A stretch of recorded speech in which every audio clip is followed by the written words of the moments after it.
So the money markets are all about pricing risk, of course, and so much of what we pay for anything, basically, is based on how people perceive the price, not now, but what it's going to be in the future, including, for example, the price of oil. Mm-hmm. But risk pricing is basically pricing of risk is a financial solution, which can assume that things are going to get bad, but also can assume that things are going to get better. But it can misprice this assumption of the future, because how do we know what's going to happen in the future? You've said that so many times, Steve. But if we take oil as an example, it's very expensive now. In fact, if the price right now is lower than if you actually, said I want to get oil this second. But the futures curve, which show prices based on the future, is progressively getting lower because everyone is assuming that the issue in the Strait of Hormuz will go away. Yeah. So if you wanted to buy oil now and you needed it straight away, then you'd probably be paying $150, $160 right now. Mm-hmm. But sign a contract saying I want oil in September and you'll probably only pay 100, maybe even a little less, and it gets lower from that point on. So Steve, this future pricing, I mean, it gives wriggle room, I guess, for speculators. It allows companies to hedge. If you think something's so expensive now and it's going to go down, you settle a contract to take that at the future price only. If it goes up, then you win. If it goes down, you lose. I mean, that's what hedging is all about. It's sort of unavoidable, isn't it? It is unavoidable, but the trouble is we glorify it as if those guys actually do know, guys and girls do actually know what's going to happen in the future. And as you're saying about the oil market, they haven't got an effing clue. And in fact, I'm not following these price details that closely because I'm doing a whole lot of other stuff at the same time. I'm attacking economists on global warming at the moment. That's my main research focus. But it's come back to me that there's a gap there. Now, if they think the price is $150 now, it's going to be $100 in the future. Anybody who takes that bet is going to get wiped out. It's absolutely, in my opinion, no chance of the oil price falling from the current situation. It's going to become so scarce that the price is going to rise. So if anybody's taken that contract and thinks they're going to be buying oil for $100 in the future and they've signed a contract to do that, they're going to be bankrupt.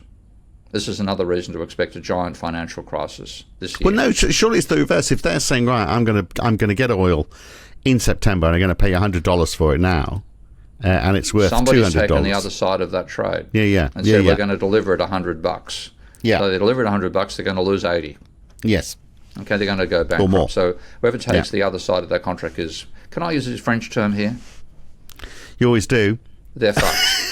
They're completely and absolutely that's fucked. the oil supplier who's going to get fucked, isn't it? Yeah, I know. And that's just what you need. They'll shut down production. I mean, they're going to force majeure is going to turn up. So, and that's already happened a bit. This is a catastrophe of truly epic. It is. What did he call it? Epic fury. Okay, it's epic that's what he called the whole stupidity. operation. That's what's going to be known as in history. This is going to destroy, not completely, but it's going to be a taste of what global warming is going to do. Because there's going to be so many businesses that go bankrupt because they've committed themselves to contracts they can't deliver on. They don't have the goods and services to sell output in the first place because they're not getting the inputs. The financial contributions they have committed themselves to they'll be unable to meet them. People will be laid off as well, so it's going to affect workers who find that their job that relies upon 10% more oil that's coming in. More food that's produced than is actually being produced, more computer chips that can no longer be made because the helium's not there, industrial processes involving sulfuric acid, which is right across the board. There's a huge range of industries that need that as a fundamental component of refining and massively important chemical.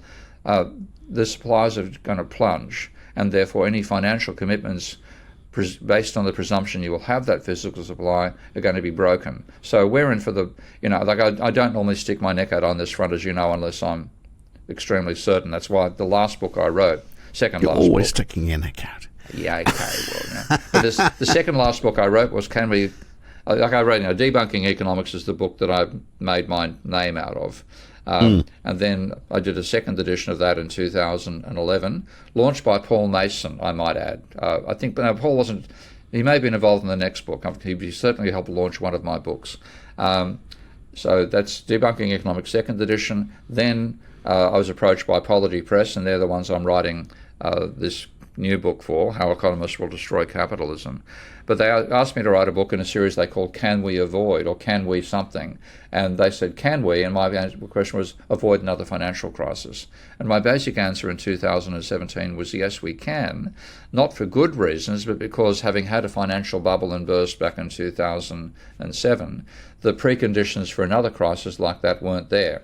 Because you need both a high level of private debt, and we still have that, but you need a high rate of growth of private debt as well. And we didn't have that because in the aftermath to the global financial crisis, both borrowers and lenders were relatively conservative about the amount of leverage they'd take on. So though there's still credit-based demand, it was nowhere near as high as it reached in 2007. And you need to have a high level of credit demand to go to a low level of credit demand and have that, jumping off a cliff effect. It's like what we might have had was you go down a couple of steps, you don't fall off a cliff. Now this time round, and that's still the condition we're in. We're still in the aftermath of too much private debt at the time of the global financial crisis. But now, it's not the financial system that's doing the damage, it's Donald effing Trump, and destroying the physical inputs that are needed to produce GDP itself. Yeah, but isn't the problem also, isn't this just exaggerated by the fact that we have this complete focus on trying to hedge prices for anything? Yeah. Because it's just for those economic students looking at their supply and demand curves, which you've sort of debunked that many times on this podcast, but just the idea of any sort of the fact that conventional economics is built around this idea of equilibrium, and yet there's no price because everybody is looking at a whole series of prices based on a whole series of points in the future. I don't know whether that's healthy. I don't really quite understand why. Why would the people selling oil be saying, "Well, we'll give you it at a different price in the future based on what we think where the market's going to be"? This is where the speculators come in, because there's an entire financial industry which you've worked for. You know the scene, and these are people who are making money by shuffling pieces of paper, fundamentally. So they're not people actually making stuff. They're people making bets on stuff, and they convince themselves that the market, the economic theory convinces them they're doing the right thing. This is why I see economic theory as being responsible for the disasters we find ourselves in the practical world, because economic theory has said those forecasts are right. So the future price of the equilibrium of the future market will be based on rational expectations and will accurately predict the future. So theory tells them you're doing the right thing. It gave them the Black-Scholes equations to actually do a huge part of the pricing of futures in the first instance. And this is all based on ideas of equilibrium and taking ideas of diffusion and heat processes from physics and thermodynamics and saying that's what the stock market and the futures market do as well. So equilibrium concepts that presume that you have an equilibrium system subject to exogenous shocks, and the system will distribute through the economic system in the same way that if you heat a part of a metal plate, it distributes through the whole metal plate over time. All this stuff is what the traders get fooled to do, so they're using the options pricing model from Black-Scholes and so on, and they're convinced they're getting it right. Now, and therefore, because politicians have been conned by the same nonsense, they let these futures markets expand. Everything's about the stock market. We're all talking about speculation about the future as if that's going to improve the present, and it's not. And we're going to see that absolutely large this year, because if there's that level of divergence at the moment between the current price for oil and the futures price for oil, and people are signing contracts to do delivery at the futures price, they're not going to be able to, and they will go bankrupt. And then those bankruptcies will run through the rest of the system. And this, I don't think we But the bankruptcy is those people doing the supply. I mean, they've got quite a lot of money, but I guess it's the oil refiners and people like that. Oil refiners, the whole supply chain. Okay, so as well as losing the physical oil, they're going to go bankrupt in the process, which means at the time you need the physical supply to come through, the companies that are going to make that physical supply, if they've signed these, they're on their other side of these futures deals, they're going to be unable to meet it. They'll declare force majeure, probably. But even I don't think anybody who signed a futures contract, can you declare force majeure on the contract? I'm not sure. You certainly can just declare force majeure on delivering the physical thing. So in terms of physical delivery at all, that's already happened a couple of times. It's going to go through the roof as this crisis runs through. So the problem with all of this is, of course, that because it's calculated as a risk, I mean, a bad risk might be 90%. It's like priced at 90% of whatever. Yeah. But but the ultimate bad solution is 100%. Like a 90% cut in oil, for example. Well, let's talk in standard deviations, okay? Yeah. Because this is where the problem actually comes up, because all the calculations for risk in the Black-Scholes equations and all the other equations of finance presume that you've got what they call a Gaussian process going on, causing fluctuation around equilibrium, basically a random number system. And in terms of random numbers, you can say, well, what percentage of changes around the equilibrium occurred? You could say, what's one standard deviation? What's two? What's three? What's four? What's five? When you're working with a normal distribution, a 5 standard deviation event does not happen.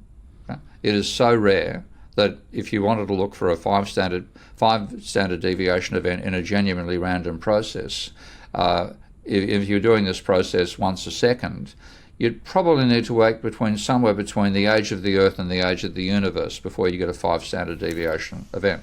So therefore, what the mental framework that all these traders have, and conventional economists as well, rules out anything that extreme. Now, when you have chaotic processes, and that's the world that I work in, where you have nonlinear processes and one process causes another, and you have endogenous fluctuations, you get what's called a power law distribution. And with a power law distribution, you can get stuff that is 25 standard deviations away from the mean. And their probability declines as you move further away, but it's a linear decline, not an absolute collapse in the probability. No. So I'm not quite sure I'm totally getting you, but I mean, the point I was trying to lead. They don't think big changes can occur. Yes, yeah, and so even if we had something that was about to hit the Earth, a bit like in the movie Don't Look Up, we'd probably the risk of it hitting would probably be calculated at 90% rather than 100%. Even though we knew it was going to hit.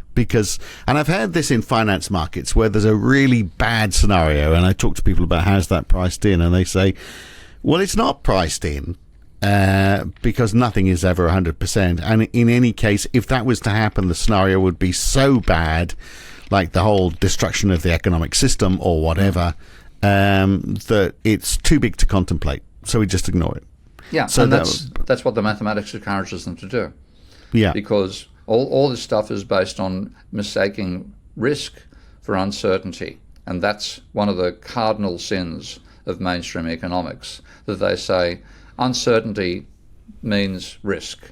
Now, and this is, I had one of my students here back at Western Sydney when I taught here, a wonderful Filipino girl, I used, in the history of economic thought courses, I used to get the students to give a presentation over some topic, and she was given the topic of the difference between risk and uncertainty. And this is a really hard thing for people to get their minds around. Now, risk is, tossing a coin. Will it be heads or tails? You know the outcomes. Picking a card out of a pack. There are 52 options, etc., etc. And that means that you can use probability to say what are the odds of a heads or tail, what a sequence of heads or tails, and so on. That's calculable. And when you say what's uncertainty, Keynes, when he was the main person who said economics ignores uncertainty. And I'll bring you back to this if I get distracted, but he's had a wonderful line in the general theory where he said, I accuse the classical economic theory, by which we call neoclassical, of being one of those pretty polite techniques designed for a well-panelled boardroom, which tries to deal with the present by ignoring the fact that we know very little about the future.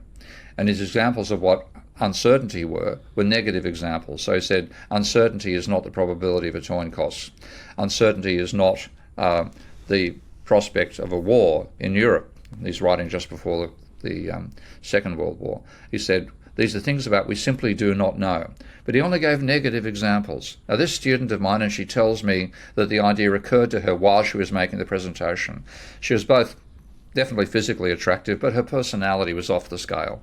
And she's dancing across the stage, talking about everybody is focused on this girl, gay, straight, male, woman, totally had our attention. And she then says, it's hard to understand what is the difference between risk and uncertainty. It said, just imagine there's somebody you're really attracted to. Now, everybody's thinking her at this time. And you know that she's accepted 1 in 5 dates that she's been asked upon in the past. Do you think your chances of her accepting your invitation are 1 in 5? I don't think so. And you could feel the belly punch for everybody in the room because, everybody in the room wanted to ask her out on a date. And nobody had the courage because, Jesus, what if she turns me down? It's not a 1 in 5. If it was a 1 in 5, you'd all give it a try and 20% would be successful. Okay? He said, it's no. He said each case of individual attraction is totally independent of any other case of individual attraction. And she would, the fact that there's, 20% had success in the past, if there were 20 people in the room asking it, it's not the case that 4 are going to be successful. They'll get, she could reject the whole lot. And the fear, the uncertainty, the fact you don't know, that's why you don't ask in the first place. So right. Uncertainty is something that cannot be reduced to risk, and yet what the mainstream economists said, we're going to use risk as a proxy for uncertainty. Yeah, but except in the modern finance system, there'd be someone in that classroom who'd be taking bets as to what your chances of success would be if you were to ask that girl out. Oh, they'd be doing it, but the thing is, they're doing it. I wouldn't mind if they did that. They'd just lose money gambling about who she'd take it. But that's it. Wherever there's an opportunity to gamble, another layer of speculation comes in. And this encourages gambling. And that's another wonderful comment from Keynes. About what happens if you let the finance markets rule your economy. Where the development of an economy is the byproduct of the activities of a casino, the job is likely to be ill done. Now, we're even worse than that. Okay, at least in a casino, you know the odds. This is, you don't know the odds at all. And this is why that particular futures example you gave to begin this discussion with is so crucial, because people are saying, what's the past, they're probably doing calculations about what's the past volatility of oil, what are the odds of the price moving this much, that's 5 standard deviations or more, that won't happen. And yes, it will. So we're going to see 25, 30 standard deviation event, and these people will be wiped out. But why do it at all? And it's got to be because there's money to be made from that speculation. So even though they're saying, the price is going to come down, they presumably think it's going to come down more than it's been quoted because someone will be clipping the ticket, taking a slice of that price, or buying it up and reselling it. I mean, that's obviously what's going on as well. People are buying and selling based on the future prices. There's, that's what commodity trading is all about. It's hard to commodity trade if you haven't got that future curve for you to buy forward on. So it's the whole paper trade in commodities rather than the physical trade in commodities. The West is relying upon paper trading. China is relying upon physical buffers. Yeah. And that's the difference. What we should be doing to hedge volatility in commodity markets is to have large stocks of the actual product in case you can't do physical delivery at the time. And that's difficult and expensive, and no private organisation will do it because the costs of doing it are enormous. That's why you need to have buffers. Now, I'm down in Oz at the moment. You're in the UK. Australia is supposed to have 90 days of oil in reserve. It's had 32, so it's going to run out.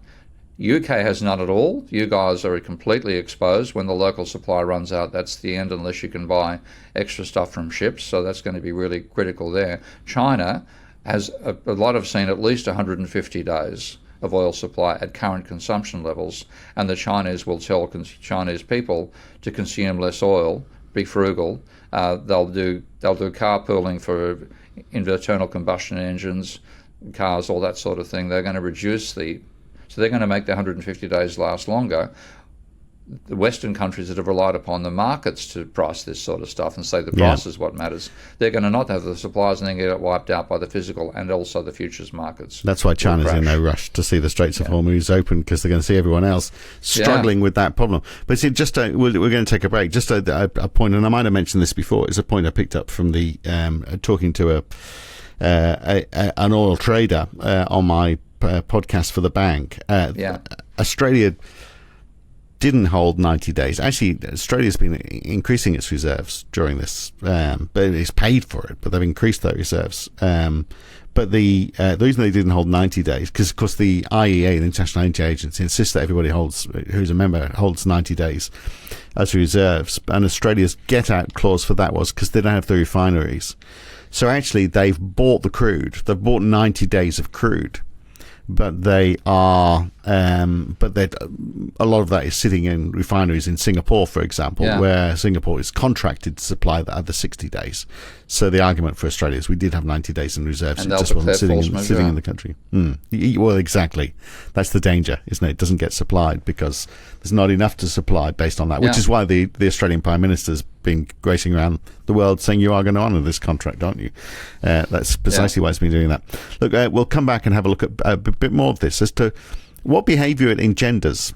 Does it make us consume less or consume more? I can argue each way on that. So we'll do that when we come back in just a second on the Debunking Economics podcast. So Steve Adam Smith, you might be familiar with his work. He said speculators are important. So he said corn merchants, for example, serve society by dividing the inconvenience of scarcity as equally as possible throughout the year. So by raising prices during a harvest failure, for example, or perhaps expectations of harvest failures, which is perhaps a point he wasn't making, but if you're looking at a point of harvest failure, then speculators encourage consumers to conserve food earlier. So, because prices go up, if there's a market failure, you consume less. Therefore, you do have those reserves building up. So you've got, you've got enough food to prevent a more severe famine later. That's sort of the work of speculators, except he was talking about at the point where you knew that there was going to be that harvest failure. I guess what we're talking about is speculators saying, well, there might be a harvest failure next year, so let's speculate on the price based on that. But by his argument, it's a good thing. Is he right? Yeah. No. He's right when situations are normal. Okay? A bit of fluctuation, you can cope with that. When it becomes systemic, then it's a complete failure. And again, this is Keynes's argument that you don't want to have speculators setting the price because they will destabilise. They'll push you, even if there is such a thing as an equilibrium price, they're going to be moving you away from it. And they cause some of the volatility, which makes it hard to make the supply over time. So, but also it doesn't help you to get speculate about the price when you can't get the physical supply. So when there's something like what we're going through right now with oil and all those other essential commodities, then forget about paying a higher price for it. There's physically less of it. The economy is going to decline for that reason alone. So any financial commitments you enter into based upon the assumption that physical supply is going to be there will fail.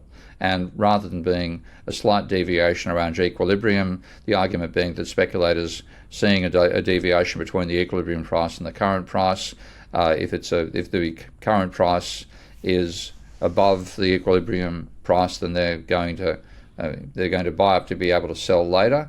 That their hedging actually stabilises the system. No, it doesn't. It destabilises. Exactly the opposite of what Adam Smith was describing, actually. There's elements of both, but the more extreme the stress, the more likely are they to destabilise. But also the more hedging, because what he was talking about was at a point in time, saying, okay, it's a bad harvest. So now, the price is right now, because the harvest has been bad, the prices are high. So people go, okay, we're not going to buy as much because it's too expensive, so we won't eat as much. Therefore, there's more available when people really get hungry down the track. But because of the hedging, all of that goes out the window, doesn't it? So I spoke to a guy who works in the airline industry this week, and I said, aren't the airlines going to be hurting through all of this? And he says, well, they've hedged. So right now it's not. They're paying prices that they've organised a long time ago when prices were much less. And I guess it means that if prices are coming down in the future, then they'll say, so we'll buy all our future stuff at the lower price. There's no need to buy at this inflated price right now. So that means that the consumption continues at a very high level because people say, well, we've bought it. I don't care. There's not much around. We've bought it. We're going to get paid for it. We'll get it supplied at that price. Why change our behavior? So this hedging is actually stopping behavior changing based on the price indicator. Exactly. And this is like, I've got my issues with Nassim Taleb, but this is his point about a black swan. What he means by a black swan is that you get something that's well outside the expected variation range that's built into mistaking uncertainty for risk. So if you play, toss coins till the cows come home, you're still going to get a binomial distribution which approximates a normal distribution over time. You're not going to get a 5 standard deviation event, so you're not going to get 10 or 20 heads in a row, no matter how long you spend tossing a fair coin, because that's outside the 5 standard deviation probability. It will not happen. Okay, and that means that you therefore say there's only a defined range we need to worry about. The extreme stuff we can forget because it won't even happen in the first place. Now the real world is chaotic, and those processes, one process causes another, and you go. In fact, there is no standard deviation for a genuinely chaotic process. You can do a measurement of what the data you've got, and then you can do a standard deviation calculation out of that. But technically speaking, for a genuinely chaotic system, there is no mean and there is no standard deviation. Now, because economists have bullshitted themselves to mistake uncertainty for risk, they're mistaking chaotic dynamic processes for deviations rather than equilibrium given by random change. So they rule out anything more than 5 standard deviations. So therefore you cannot, if you did, you couldn't pay it. The prices would be so high for a futures contract with that much deviation, you couldn't do it in the first place. So you can't hedge for the big stuff. We're in the middle of the biggest big stuff possibly in human history, given what Trump has done at the Strait of Hormuz. Yeah. And no sign of it going away. No sign of it going away. Anybody's got that gamble, so market pricing, even before we looked at futures, market pricing is mispriced because it's ignoring that worst case scenario. Yeah.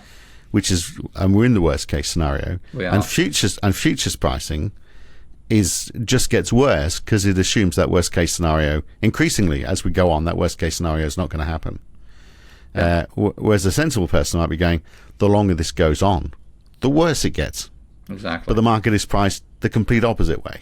Go figure. Right. And that's again why having a Marxian foundation is now showing to be extremely sensible, because whatever Marx else got wrong, and I know a lot about Marx on that front, we should actually talk about that one day. But in this case, it made them skeptical of speculation, skeptical of the finance sector. So one of my favourite phrases in Marx is where he talks about the roving cavaliers of credit, describing the financial sector. And he also says periodic economic crises give the big money lenders and usurers and the parasites surrounding them, that's literally a quote, the capacity to interfere with real production. And this gang knows nothing about production and should have nothing to do with it.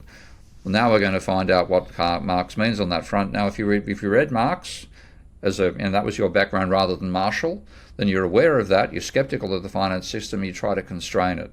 I think that's what the Chinese have actually done. And therefore, rather than relying upon futures markets and so on, they've got huge buffers. They have, as I said, at least twice what the IEA replies for oil. According to one of my old students, Dom Tweed, who's working over there now, they've got 1.5 years of grain, so they can survive 6 bad harvests.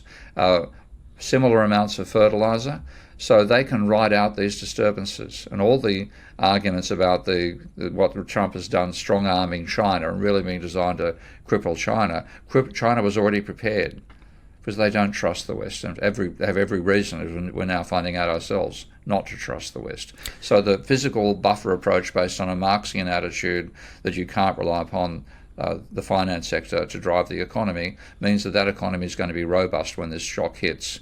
It still will have problems, but it's going to have far less than ones that relied upon pricing systems, as the West has done, to try to cope with these deviations. Right. Final question, which I know you'll like. So does this mispricing of anything at all through markets, and particularly futures markets, does this misprice and the fact that it can't cope with the worst case scenario, is that why we have underplayed the risk of climate change? Yes. One of the fundamental reasons. Told you you'd like that question. Yeah, I do. Actually, I've got my old cartoonist friend Miguel Guerra, who did the Econ Comics and the Funny Money cartoon with me. He's currently doing a set of illustrations where I want to show what these idiots did. These dangerous idiots have done.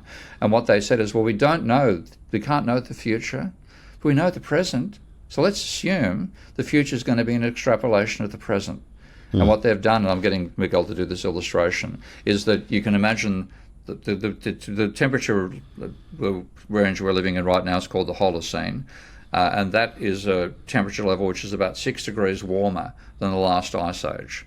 And so what you have is, if you imagine the shape of this hill, if you actually convert your temperature into geography, and temperature and time into geography, then the Holocene is like a hill, very steep, going from an average temperature for the planet of 8 degrees, plus 8 degrees Celsius was the average during the last ice age, to plus 14 as the average. But then when we get to the Holocene, we have an average temperature of 14 degrees across the entire planet, but people live in Alaska at minus 10 degrees, and they live in Polynesia at plus 30. So we've got this very gradual shape of the hill, but very steep climbing up to the top of it. What economists have said, well, we have this data across space from minus 7 to plus 33, and we know the slope, so we can measure that, and all we have to do is assume that the slope over time is the same as the slope over space. So we grab what we measure across, The logic behind that being? They're a bunch of fuckwits who don't understand the real world. That's the logic. They've set us up for the destruction of human civilization. It's completely false. But they've got the data, they can measure the data, and they're junkies for doing statistical work with existing data. So that's what they've done. They've measured the variation of GDP across space, where you get the range from minus 7 to plus 33, and they then assume the same thing will occur through time. And so it's like being advised that you can walk down this gradual hill and you take one step and you fall to your death. This speculation, of course, though, is what insurance companies do as well. Yeah. Obviously, they're making money out of risk. And they are starting to respond to climate change because it affects them first. Oh, they're going to get screwed, yeah. So again, like I've had because they have mispriced. They've priced. They've priced something like the 5 standard deviations and 33 standard deviations are coming their way. They've used the wrong data. There is no data. You've got to, if you're going to talk about what's going to happen through time, you've got to have, as best you can, accurate models of what happens in change over time to civilization. That's what the climate scientists have done. Imperfectly, my mate Craig Tyndale has pointed out various ways in which the climate models are underestimating the impact of changes because of the fact that they don't integrate all the models properly and they get the wrong base levels and so on. But nonetheless, if climate scientists looking at the impact of temperature increase on the economy, there's a classic paper which I think is publicly available. The authors are Zhu, XU, and Ramanathan, but it's just search for XU and the year of 2017 and you'll find that paper. And in that paper they say, they redefine the categories of what's going to happen to the economy through temperature rise over time. And they said 1.5 degrees is dangerous. Now we're already at 1.5. So 3 degrees is catastrophic. And 5 degrees or more is beyond catastrophic, including existential risks. That's what the climate scientists are selling us. Now, economists were asked, in the aggregate, all the economists who work on climate change, were asked in a survey a few years ago, what's going to be the impact of a trajectory towards 7 degrees of global warming but in 2 centuries hence, 2220. And the average prediction they made was that the GDP would fall by 25%. Now that sounds big, okay, but it's even more but trivial. There's no one left. So they're telling us they're going to be the economy. What they're telling us, the rate of economic growth for the next 2 centuries will be 0.14% below the current rate of economic growth because of 7 degrees of warming, a trajectory towards that level. Climate scientists are saying if we hit 5 degrees, it's basically all over for humanity. Now, because the politicians and the journalists don't know that this is the bullshit basis on which economists have made those predictions, they're equally underpricing the risk of what climate change is going to do. And this is beyond catastrophic, the trajectory we're on. Even at 1.5 degrees, it's likely that we're going to lose the Atlantic meridional overturning circulation. The planet is going to be vastly different. Large people and people are going to die because of global warming, and the economists are to blame. It does feel like, doesn't it? I mean, that is atrocious and obviously deeply concerning and very worrying. Yeah. But it does feel like right now all pricing is out. So the pricing of commodities because of the Strait of Hormuz is clearly underplayed. Yeah. The pricing of shares and investments in AI, clearly the fact that we are on the verge of a massive economic crisis and share prices keep on hitting new highs. It's also mispricing. Something. I mean, it's as though, I mean, based on what? It's just bizarre that we're heading in these directions which don't seem to make any sense. But I guess that's the beauty for those people who play in this game is they thrive on this volatility, don't they? They don't care if it's mispriced. If it's mispriced, then there's got to be a correction. And it's getting ahead of the game. The more volatile it is, the better it is for them. Yeah. Well, one of my sisters, when she came back from living in England for some time, this is decades ago, but I still remember the story. She's working in a trading firm. And she's a highly intelligent woman. She's working as a secretary just because coming back, and she had training in arts. She didn't have training in finance or physical sciences. But she asked one of the traders what they thought would be the announcement of some price change, or I've forgotten what it actually was. And the trader said, "I don't care so long as it's big." Yeah. And my sister's reaction was, "That's immoral." She's right. Yeah. Oh, yeah. Well, yeah. Funny, isn't it? Nobody ever said anyone working on a trading floor had any scruples, morals. So of course not. Yeah. That's why they're there. Anyway, very good, Steve. Maybe we'll look at marks next week. Anyway, that'd be fun. All right, we'll talk to you then. Okay, mate. Bye.